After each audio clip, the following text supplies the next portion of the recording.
And making an end run around that information system is extraordinarily difficult.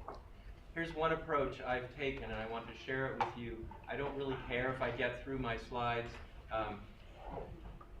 I have attempted to condense an hour-long talk into half an hour so I can give you sort of a meta version of the talk, more for your discussion and comment than anything else. I want to understand from you what you think the best techniques are for getting the public's attention, for offering information to them in a way that they will be able to retain. And so I called this subject a taxonomy of efficiency. I'll explain in just a minute. The questions that I'd like for you to ruminate on as I speak are, how does one best convey the importance and urgency of the situation to a general audience? And how does one even get them into the room?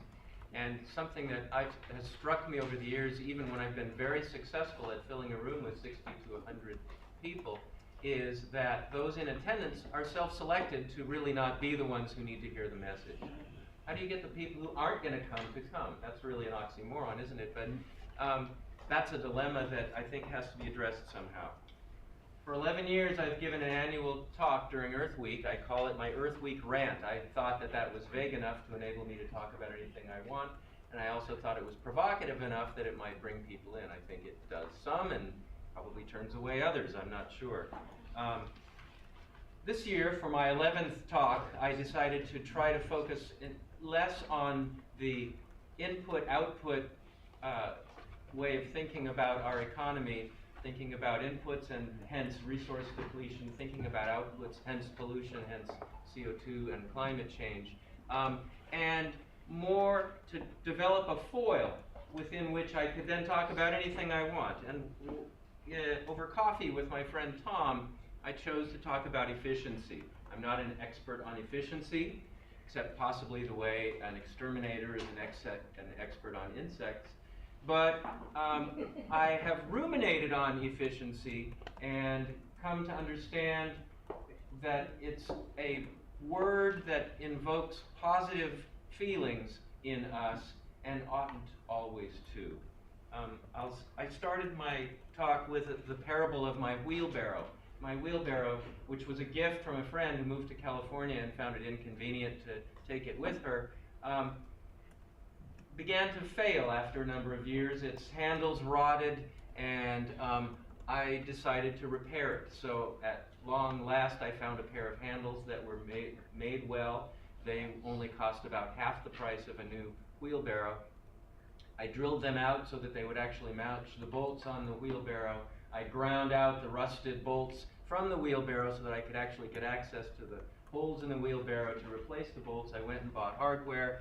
I took apart, cleaned, and painted the wheelbarrow, reassembled it, and the whole thing didn't take me much more than a day.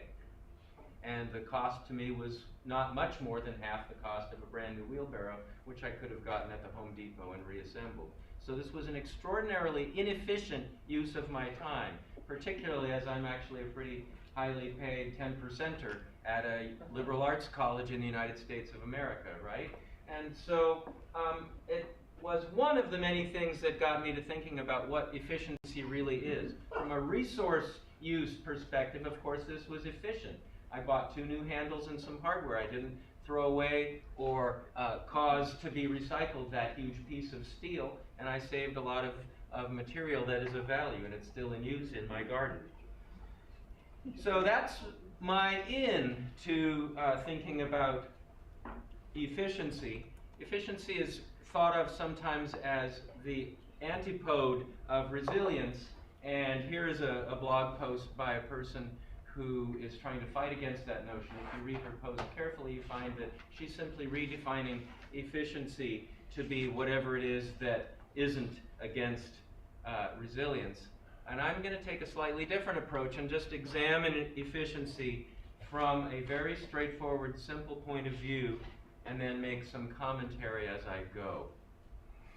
So here's the approach I shared in my public lecture, which I gave 3 times, once to the physics colloquium. I work in the physics department at Wesleyan University. Once to the public in an evening lecture, and once to my science colleagues in our Friday luncheon. and I have some gloss to give on that at the end if there's time. Efficiency can be thought of as a ratio. You use some stuff, you get some stuff, right? And if you get more stuff than you used, you have good efficiency.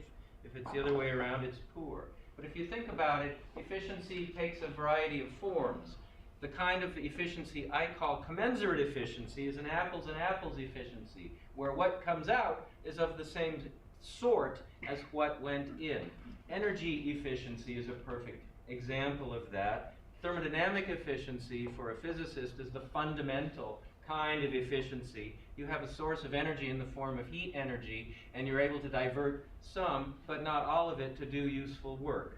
So we define thermodynamic efficiency as work energy output, heat energy over heat energy input, and we have a dimensionless number that cannot be greater than 1. In fact, it must be less than 1 by an amount that involves the ratio of the cold temperature to the hot temperature, that is the reservoir temperature to the engine temperature. If you think about it from an engineering point of view, that's the maximum possible efficiency. And it immediately points out that if it's uniformly hot everywhere, then no useful work can be done because you lack that temperature differential that permits the flow of energy.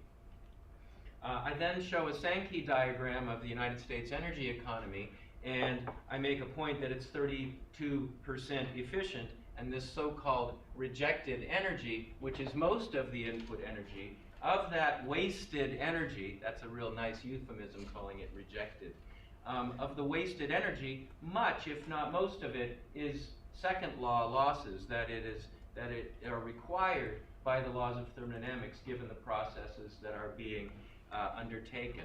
I have never found a way to concisely tell the public who have no physics background what the nature of the second law is. This is one of my current efforts. I've condensed it as much as possible for you. I'd be eager to know if you have other ideas. Ways of increasing efficiency of this first kind might include making a combined cycle power plant where you take the waste heat from one power plant and use it to fire an entirely other power plant, and you can increase efficiency by doing that. And we have one of these combined cycle gas-fired power plants in Middletown where I live. More about that presently. Efficiency also takes the form of fuel efficiency, and it's regarded as something important. For one thing, it would allow us to have more cars if they didn't use so much gas, each one of them. And unfortunately, the consensus is not uniform that fuel efficiency is important. I think it's very entertaining that it's the Wall Street Journal that I found defending the CAFE standards after they were set back this spring. And of course, energy return on energy invested is, for this group, the canonical sort of commensurate efficiency. I showed my audience this beautiful graph that not only illustrates the losses of energy at each point in the extraction, refining, and transportation, and ultimately usage cycle of petroleum, but also makes the point, if there's time to discuss it and if people are interested, that where one draws the boundaries is an extremely important determinant of what one gets for a number. I showed this net energy cliff graph to the group because this is something that everybody needs to see, even though it's a little contrived, plotting along two axes different forms of the exact same thing. But it does put in perspective different kinds of fuels and their possible contributions or non-contributions to society's energy needs.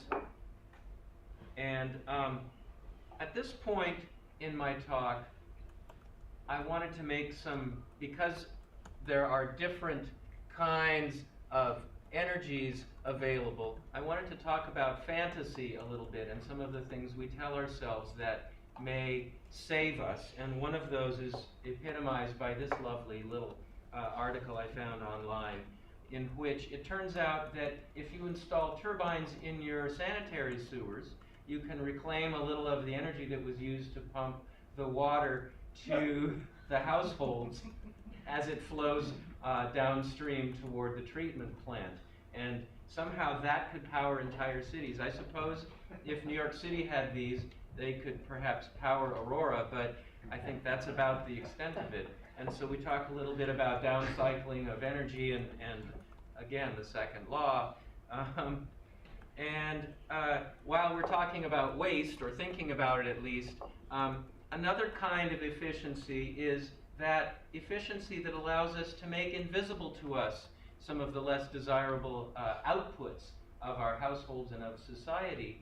And is it efficient to use drinking water to flush waste down to the treatment plant, or is it efficient to collect it in bins like this and transport it to the treatment plant by truck?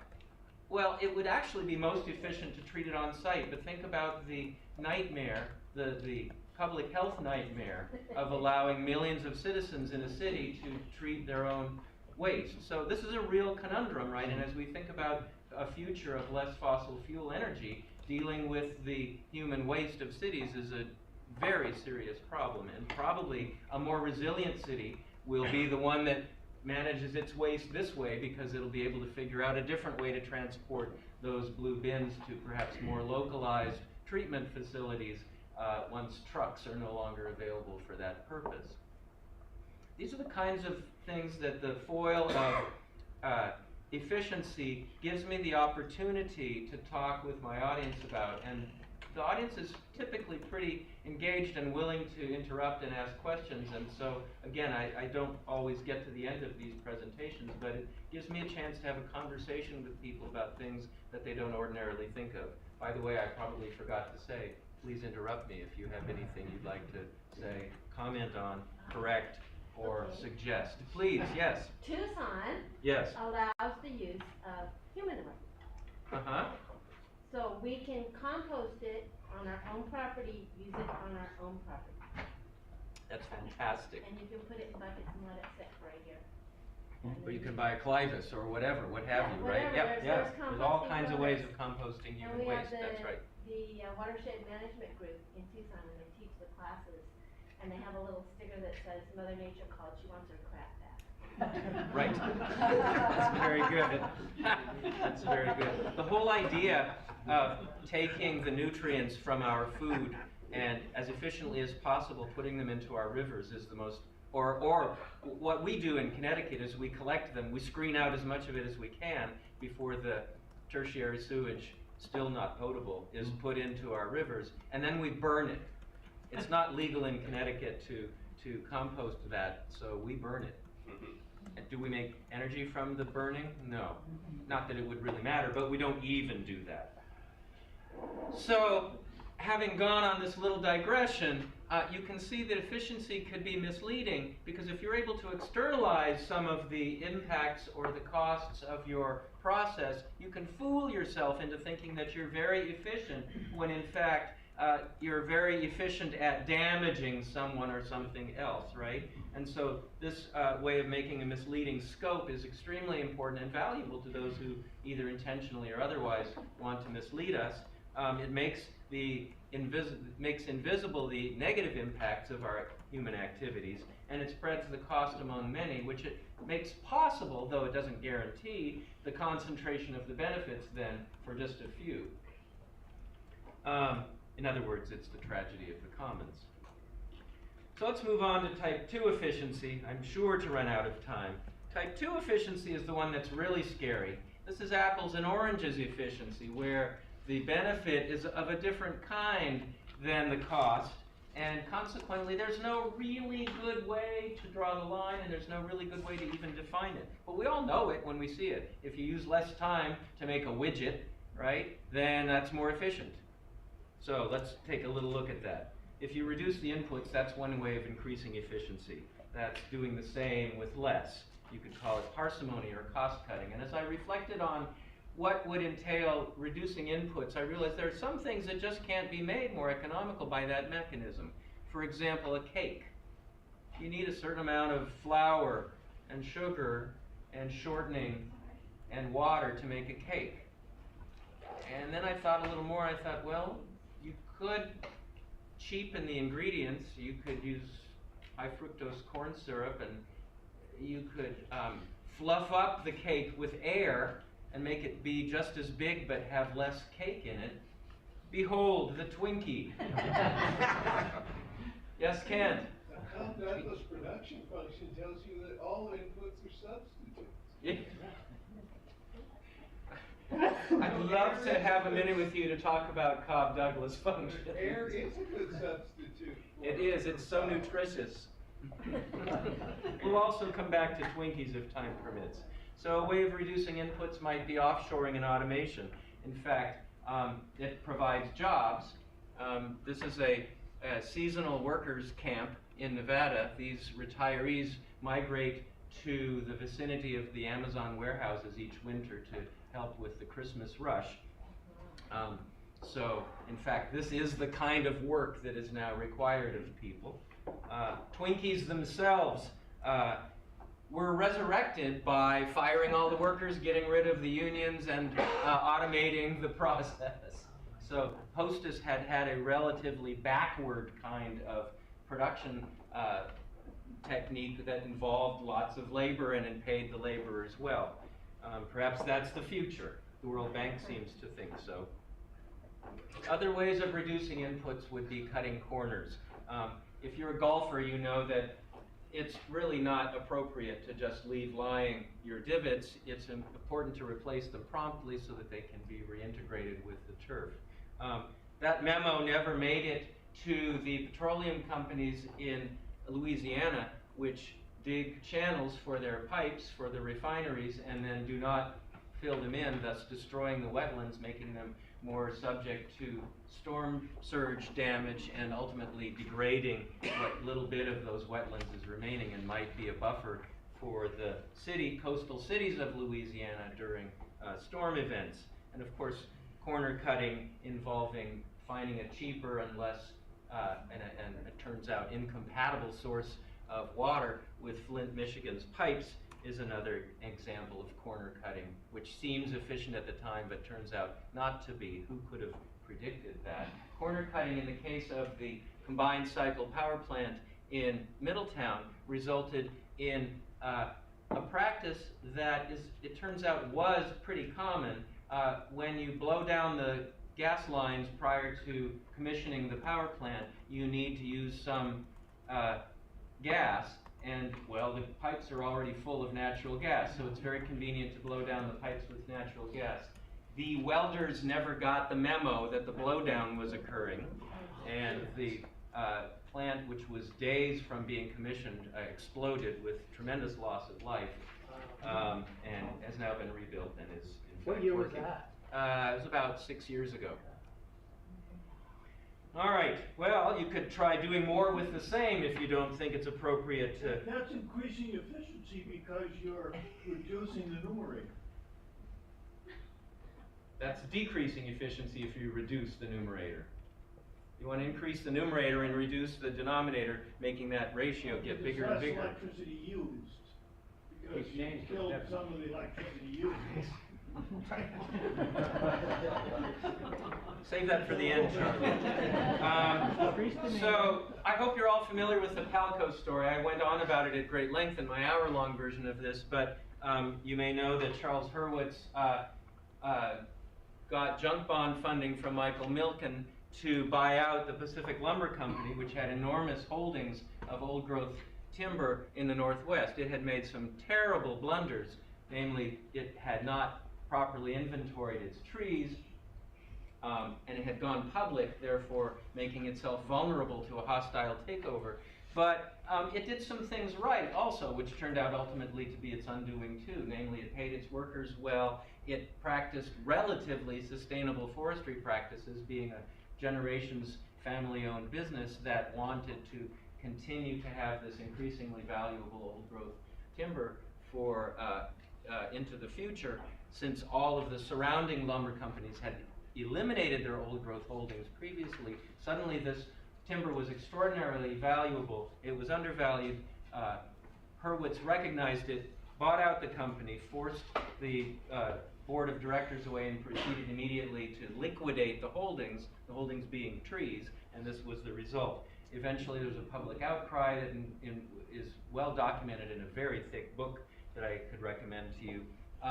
And thanks to public outcry, now a tiny little vestige of the old growth has been preserved as the headwaters grove in a forest preserve that was created. It's the only forest preserve that the United States government owns. Here's an aerial view of it. You can see the little clear cuts embedded within it. It's really sad, but of course it's just part of a trend of eliminating old growth forests throughout the continent and actually throughout the world. We could pause here, and I would, in an hour-long version of the talk, to discuss that too, but instead let's move on to increases in outputs.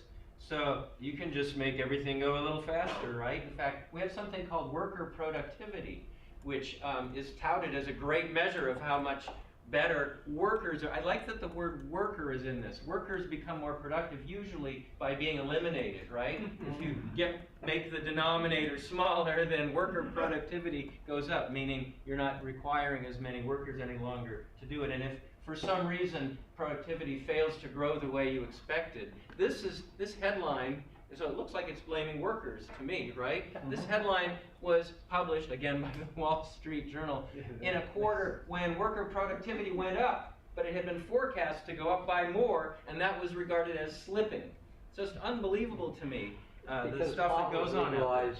Pardon? Just because pot was legalized. Well, that may be what's necessary to keep the last workers able to sanely continue to work. So I just thought I showed a couple of clips to the students and to the audience. Whoops, where did it go? Play, please. There we are. Section 5, leave it alone.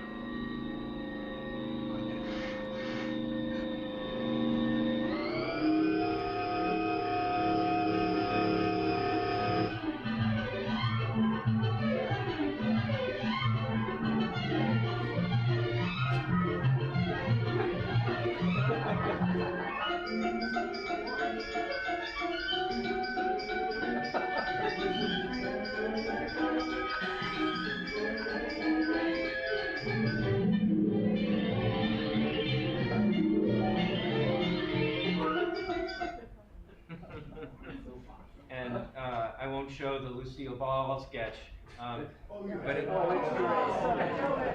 I get 2 extra minutes? Okay, but then you get my rant about Lucille Ball. All right, girls, now this is your last chance. If one piece of candy gets past you and into the packing room unwrapped, you're fired. Yes, ma'am.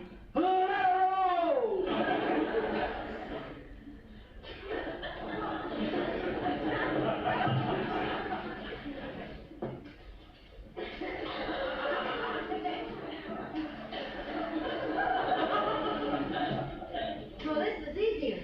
Yeah, we can handle this, okay?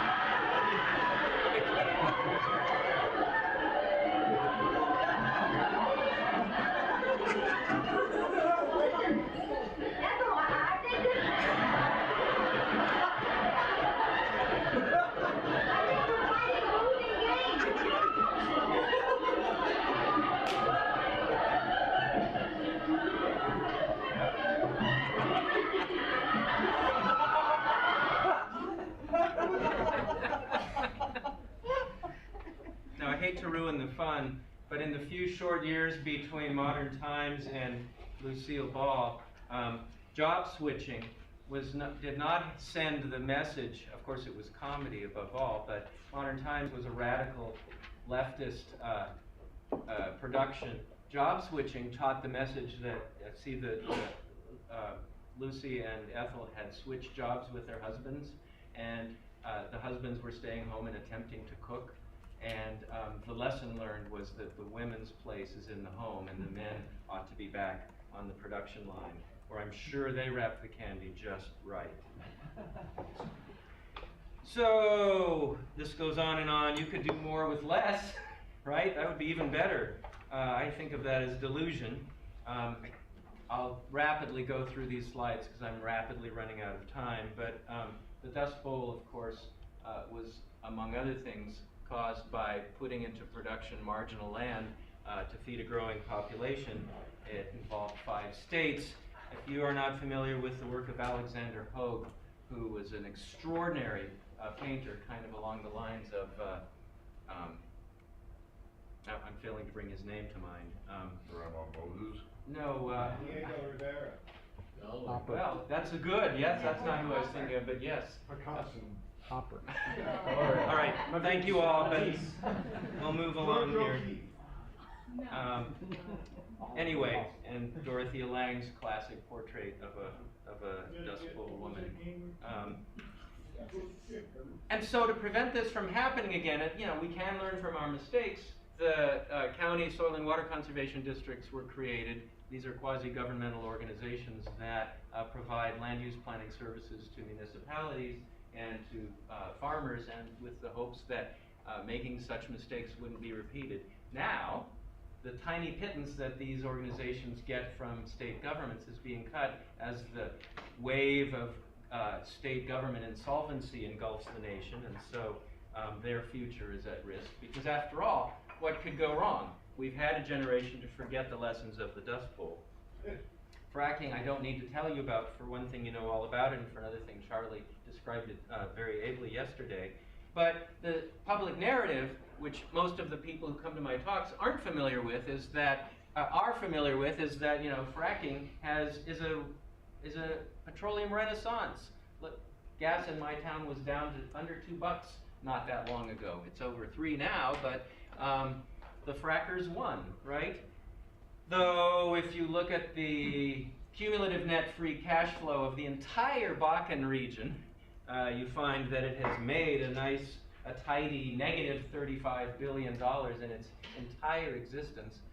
Of course, you have to reinvest to eventually realize the benefits, but sooner or later you better start realizing the benefits as you consume the petroleum from the sweet spots. The oil majors are not immune from this, and this graph shows the trend in the net free cash flow of the top 3 U.S. oil companies and the blossoming of their debt as they too have been forced to use unconventional means to secure petroleum. Coming back to EROI, it's becoming better measured and it's becoming better known, but again, not to the public, that the energy return of the resources that we are exploiting is getting lower and lower as time goes on. You're probably familiar with Brian Check. He's been at these meetings before. He wrote a great book called Shoveling Fuel for a Runaway Train that, among many other things, talks about the liquidating economy in which we take resources that are non-renewable and liquidate them, or take resources that are renewable and consume them at a rate faster than they are able to be replenished. And this cannot end well. But all the public sees is a graph like this one showing that we win! Tom Murphy has a blog called Do the Math. He's a professor of physics at the University of California at San Diego. He also has been at ISBPE meetings.